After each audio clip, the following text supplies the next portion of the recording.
Big pass mid night லைவ்ல ஒரு பக்கம் கமருதீன் பார்வதி கிட்ட போயிட்டு தண்டனை என்ன அப்படின்னு கேட்டுட்டு தோப்புக்கரணம் போடுற மூமெண்ட்லாம் பார்க்க முடிஞ்சுச்சு. இன்னும் பல விஷயங்கள் இருக்குது, அதை பற்றியும் டிஸ்கஸ் பண்ணுவோம் என்னென்னலாம் பேசினாங்கன்றது. சேனலுக்கு புதுசாக இருந்தீங்கன்னா சப்ஸ்கிரைப் பண்ணிடுங்க. வீடியோ பார்க்குற அனைவருமே மறக்காமல் லைக்கும் ஐப்பும் பண்ணீங்கன்னா இந்த வீடியோ பல பேருக்கு போய் சேர்ந்துடும். அந்த உதவியை பண்ண மாதிரி கேட்டுக்கொள்கிறேன். இப்போ கண்டென்ட்டுக்குள்ளே போயிடலாம். ஸோ கமருதீன் பார்வதி பெட்டு பக்கத்தில் போய் உட்காந்துக்கிட்டு பேசுகிறார். ஓகே, ரொம்ப ஓவராக கோவப்பட்டேன் பார்வதி, என்னை ஒரு மாதிரி ஆயிடுச்சு, உண்மையாகவே ஃபீலிங் இருந்துச்சு. ஸோ அது காலிலேருந்தே எனக்கு ஒரு பயங்கரமாக இருக்குது அப்படின்ற மாதிரி ஒரு விஷயத்த சொல்கிறார். ஸோ உண்மையான ஃபீலிங் இருந்துச்சு, என்ன காலிலேருந்து நான் ரொம்ப கஷ்டப்படுறேன். இவ்வளோ நாள் நான் இப்படி பண்ணல. ஸோ அது பயங்கர ட்ரிம் ஆயிருச்சு அப்படின்றத சொன்னோடனே, ஓ இப்போ 2 வீக்ஸ் ஃபைனல் இருக்குது அப்படின்ற மாதிரி முழிக்கிறியா அப்படின்ற மாதிரி பார்வதி சொல்ல, உடனே இல்லை ட்ரிப் ஆயிருச்சு, வீட்டில் வேற சொன்னாங்க கோவத்தில் தான் அழிய போகிறேன்ற மாதிரி சொன்னாங்க. எங்கள் அம்மா அப்பத்துலேருந்தே உன் கோவத்தில் தானே நீ அழுவேன்ற அளவுக்கு சொல்லிட்டு இருந்தாங்க. அதையும் என்னால் பார்க்க முடிஞ்சு. எனக்கு கோவம் வந்தால் ஒன்றுமே தெரியாது, சீரியஸாக கோவத்தில் எனக்கு ஒன்றுமே தெரியாது அப்படின்றதையும் சொல்கிறார். அரோரா வேற அன்னைக்கு ஒரு நாள் கோவப்படுது, அவளே பயந்துட்டா. ஸோ எனக்குள்ள ஒரு கமருதீன் இருக்கான். எப்படி கமருதீனுக்குள்ள ஒரு கமருதீன் இருக்காங்களாம். ஸோ அந்த கமருதீன் வந்தால் இந்த மாதிரி தான் ஆயிரும். எங்கள் அம்மா அடிக்கடி சொல்லுவாங்க கோவத்தை கண்ட்ரோல் பண்ணுறா, அதுக்கேற்ற மாதிரி நடந்துக்கிறான்ற. இப்போ தான் எனக்கு கொஞ்சம் கொஞ்சமாக புரியுதுன்ற மாதிரி சொல்கிறார். சாரி, நான் அப்படி இல்லை பாரு, நீயும் ஓவராக தானே பண்ண, நானும் கொஞ்சம் ஓவராக பண்ணிட்டு தான் சாரின்றதையும் சொல்லிட்டாரு. நீ ஓவராக தானே பண்ண, ஓ நான் ஓவராக பண்ணணும் அப்படின்ற மாதிரி பார்வதி பேசுகிறாங்க. ஸோ நான் உங்ககிட்ட பேசக்கூடாதுன்னு இருக்கேன், ஆனால் காட்டு பையன் மாதிரி நீ பண்ணுற. எப்படி காட்டு பையன் மாதிரி பண்ணுற நீ?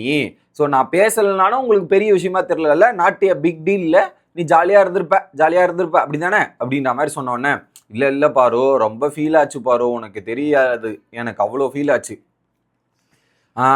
எப்படி அப்படி இருந்தால் தான் நீ அப்படி இருக்கிறதால தான் வீக்கெண்டில் வந்து கேள்வி கேட்டால் என்ன பேசுகிற, என்னை வச்சு கேம் பிளே பண்ணுற. ஸோ கொஞ்சமாவது பொண்ணோட எமோஷன்ஸை புரிஞ்சுக்கிறியா, உனக்கு புரிதல் இருக்கா? அப்படி எதுவுமே எனக்கு தெரியலையே. வீக்கெண்ட்ஸில் என்னை பற்றி சொல்கிற, எமோஷன்ஸ் புரிய மாட்டேங்குது. ஸோ இப்போ பாவம் மன்னிப்பெல்லாம் கேட்குற, என்னது இது அப்படின்னு. இல்லை, எல்லாருக்கும் ஒரு அவகாசம் தேவைப்படும்ல, அந்த அவகாசம் இருக்குது, அந்த கரெக்டாக இருந்தது. வீக்கெண்ட் நான் பேசினேன்னா நெக்ஸ்ட் டைம் வந்து சரி பண்ணுறேன், நெக்ஸ்ட் டைம் நான் சரி பண்ணிக்கிறேன் பாரோ, இதெல்லாம் பண்ணிக்கிறேன் பாருன்ற மாதிரி அவர் ஒரு பக்கம் சொல்கிறார்.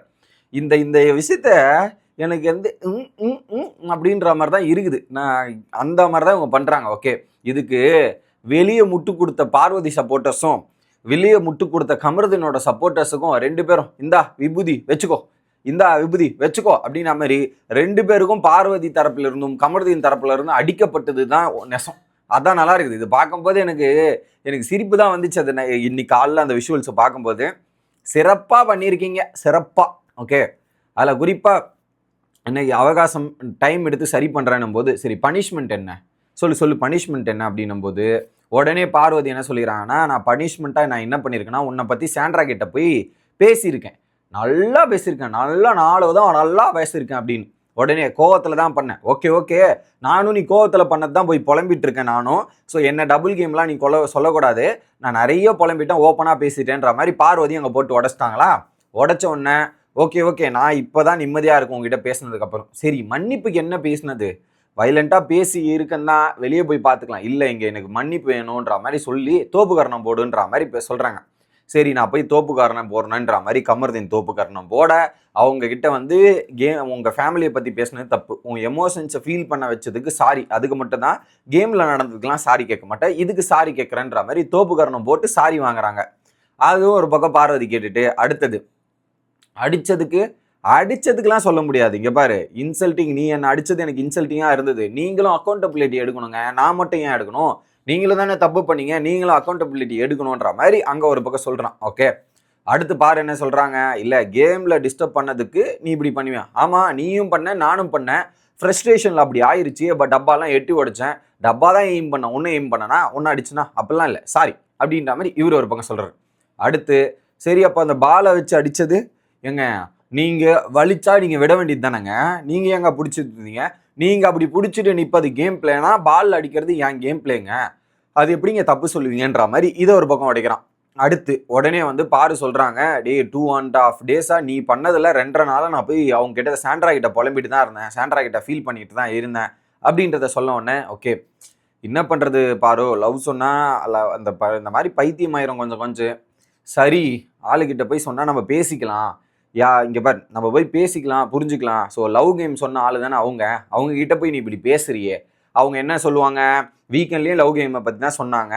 நீ போயிட்டு அவங்க கிட்ட போய் இப்படி இருக்கிறது உனக்கு ஒரு நாள் தெரிய வரும் அப்படின்றதையும் சொல்லிடுறான். இதுல எவிக்ஷன்ல போய் கட்டி பிடிச்சோன்னே மாறிட்டாங்க. ஏங்க ஸோ கனி தாங்க பெஸ்ட் பர்ஃபார்மரு. சாண்ட்ரா என்னத்தை கிழிச்சாங்க, சாண்ட்ரா என்னத்தான் பண்ணாங்க, சாண்ட்ராலாம் ஒன்றும் பண்ணல, எல்லாத்தையும் பர்சனலாக எடுத்துக்கிட்டு ஜுஜுப்பி சாண்ட்ரா ஒரு அளவு கூட இல்லை. கனி எவ்வளோ பெரிய கேமரு, கனி என்னமா கேம் விளையாடிட்டு இருக்காங்க அதெல்லாம் நான் பார்த்துட்டு இருக்கேன். உனக்கு மாற்று கருத்து இருந்தால் நீ அப்படி வச்சுக்கோ, என்னை பொறுத்தவரையும் கனி தான் வீட்டுக்குள்ளே இருக்கணும், சாண்ட்ராலாம் கூப்பிட முடியாது அப்படின்ற மாதிரி அங்கே ஒரு பக்கம் போட்டுன்னு போட்டு போடுறேன். அடுத்து இதில் உனக்கு போக போக கேம் புரியும்டா அப்படின்ற மாதிரி இவங்க சொல்ல, இல்லை இங்கே பாரு இதை மட்டும் நீ மைண்டில் வச்சுக்கோ, நம்ம நல்ல மூமெண்ட்டை மட்டும் நீ மைண்டில் வச்சுக்கணும். எப்படி நம்ம நல்ல மூமெண்ட்டை மட்டும் மைண்டில் வச்சுக்கணும். நம்ம சண்டை போட்டால் செட் ஆகாது, மாற்றி நீ என்னை அசிங்கப்படுத்துறதும் நான் உன்னை அசிங்கப்படுத்துறதும் தான் நடந்துட்டு இருக்கு அப்படின்றத சொன்னோன்னே, ஆமாம் இதை பார்த்து நிறைய பேர் பயங்கரமாக ஃபன் பண்ணிட்டு இருக்காங்க, அவங்களுக்குலாம் சந்தோஷமா இருக்காங்க, நம்ம தான் இருக்கு. ஸோ எதா இருந்தாலும் வெளியே போய் பார்த்துக்கலாம் பாரு, நீ தனியாக கேம் விளையாடு, நான் தனியாக கேம் விளையாடுறேன். So don't lose your opportunity. So நம்ம பேரண்ட்ஸ் வந்து சொல்லியிருக்காங்க, அவங்களுக்கு மதிப்பு மரியாதை கொடுப்போம் வீட்டாருக்கு அப்படின்னு.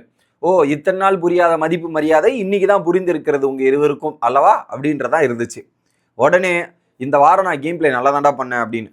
ஆமாம் நமக்குள்ள ஒரு அழகான பாண்ட் இருக்கு, நம்ம வேறு திசைகள் போனால் நம்ம வந்து எனிமிஸை க்ளோஸ்டு ஒன்ஸ் ஆர் எனிமி ஆயிடுவோம் நிறைய. ஸோ அப்படி வேண்டாம், தனித்தனியாக ஆடுவோம், பிரச்சனை இல்லை. ஸோ அடுத்து கேஷ் பாக்ஸ் டாஸ் வரப்போகுது, செலிப்ரேஷன் ரவுண்டு வரப்போகுது. ஸோ இதெல்லாம் வந்து நல்லா இருக்கும், சூப்பராக நம்ம கேம் பிளே பண்ணலான்னும் போது உடனே பேசாமல் இருந்தால் வந்து it is not going to affect, எப்படி பெருசாலாம் அஃபெக்ட் பண்ணாது அப்படின்னும் போது, இல்லை பாரு டாஸ்கில் நடந்த மெமரிஸு, அதுக்கப்புறம் நான் உனக்கு ட்ரைனிங் பண்ணதெல்லாம் உன் கூட ஹெல்ப் பண்ணிச்சுல, நல்லா இருந்துச்சுல, சூப்பராக உதவிச்சுல, அதே மாதிரி தான் என் கூட இருக்கிறதால தான். எப்படி இந்த டைலாக் கேளுங்க, என் கூட இருக்கிறதுனால தான் ஃபீல் குட்டாக இருக்க, நீ வெரி பெட்டர் ஹியூமனாக மாறி இருக்க. எப்படி ஃபீல் குட்டாக இருக்க, வெரி பெட்டர் ஹியூமனாக மாறி இருக்க, என் கூட இருக்கிறத ஸ்லிப் ஆகுது தான். ஆனால் நல்ல விஷயம் நல்ல தாட்ஸ் எல்லாம் நம்ம யோசிச்சுக்கணும், அதை மனசில் வச்சுக்கணும் அப்படின்றத சொல்கிறார். ஓகே ஓ இந்த வருஷம் நான் இப்போ பார்வதி இருக்கிற வருஷம் நீ தானே காரணம் அப்படி சொல்ல, அது ரெண்டு பேருக்கும் சம்மந்தப்பட்ட ஃபீலிங் தான், உனக்கும் இருக்கு எனக்கும் இருக்கு, ரெண்டு பேரும் சேர்ந்து இருந்ததை தான் நான் மீன் பண்ணுறேன்ற மாதிரி இது ஒரு பக்கம் சொல்கிறார். ஓகே அடுத்து நீ மட்டும் நான் வெளியே போய் ஷோ பார்ப்பேன்டா, ஷோ பார்ப்பேன், பார்த்ததுக்கு அப்புறம் நீ ஏதாவது பண்ணியிருந்தனா அப்போன்னு உனக்கு இருக்கு, ஆமா பாரு நானும் போய் பார்ப்பேன், பின்னாடி ஏதாவது நீ என்னை பத்தி பேசியிருந்தனா அதுவும் நான் கேட்பேன், ஓகேவா அப்படின்ற மாதிரி மாத்தி பேசிக்கிறாங்க. ஓகே இங்க பாரு, இதுக்கப்புறம் இது வந்து மியூச்சுவல் ஃபீலிங், இது வந்து பேசாமலாம் இருக்க முடியாது, மியூச்சுவல் ஃபீலிங். இப்போ நீங்க லவ் கேம்னு சொல்றாங்கல்ல, அப்போ நான் லவ் கேம் விளையாடினா அப்போ உனக்கு வந்த ஃபீலிங்ஸ்லாம் பொய்யா, அப்போ நீயும் லவ் கேம்னு சொன்னா அப்போ உன் ஃபீலிங்ஸ்லாம் பொய்யா, அது எப்படி பொய்யாயிடும்? ஸோ நம்ம ரெண்டு பேருக்கும் இருக்கிறது லவ் தான், அந்த கேமை நம்ம புரிஞ்சுக்கணும். அவங்க நல்லா உன் மண்டையை கழுவிருக்காங்க, எப்படி மண்டையை கழுவிருக்காங்க, சாண்ட்ரா சொன்னாலும் சரி இல்லை வாட்டர்மெலன் சொன்னாலும் சரி, நீ பிரெயின் வாஷ் ஆயிடுவேன். அந்த மாதிரி தான் இதில் கமருதீன் பிஆர் டீம் எல்லாம் அப்ரோச் பண்ணாங்களே, இவங்கெல்லாம் ஒரு ஆள் மோசமான ஆள் சாண்ட்ரா அப்படின்ற மாதிரி. எனக்கு என்னன்னா உடனே பார்வதி டாக்ஸிக் ஆயின்னு சொல்லிடுறாங்க. எனக்கு என்ன டவுட்னா, கமருதீன் சாண்ட்ரா மேலே இருப்பது கடுப்பு என்னன்னா, இந்த பிஆர் டீமை வெளிப்படுத்தினது சாண்ட்ரான்றதுக்காகவே அவர் ரியாக்ட் பண்ணுறாருன்னு நான் நினைக்கிறேன். ஸோ அதில் அவருக்கு ஹெவியாக பாதிக்கப்பட்டிருக்காரு பிஆர் டீம் இருக்குன்ட்டு, அந்த ஒரு காண்டை எங்கெங்கெல்லாம் வெளிப்படுத்தலான்ற மாதிரி காத்துட்டு இருக்காரோ அப்படின்ற மாதிரி தான் தெரியுது. ஏன்னா இன்னைக்கு ஒரு பயங்கரமான சண்டை நடக்க போகுது, அதெல்லாம் பொறுத்திருந்து பார்ப்போம். Bye guys.